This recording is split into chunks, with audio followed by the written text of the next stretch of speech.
ফ্যাসিবাদ ফিরে আসতে পারবে না ইনশাআল্লাহ।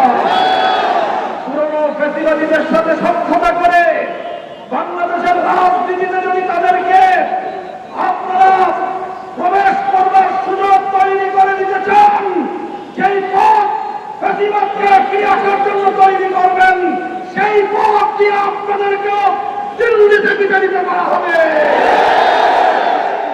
তৃতীয় কথা আমাদের পরিষ্কার, শরীফ ওসমান হাদী সহ প্রতিটি হত্যাকাণ্ডের বিচার করতে হবে।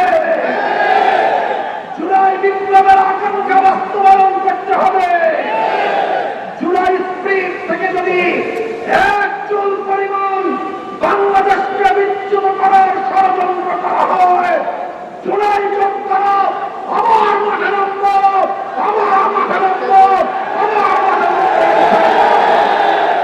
সকলকে ঐক্য এবং সংহত মজবুত করার, আগামী দিনে দেশের মানুষের হাত এবং ভোটের ন্যায্য অধিকার বাস্তবায়নের লক্ষ্যে চলমান এই সংগ্রামকে মজবুত এবং সংহত রাখার জন্য আহ্বান জানাই। রাসূলুল্লাহ সাল্লাল্লাহু আলাইহি ওয়াসাল্লাম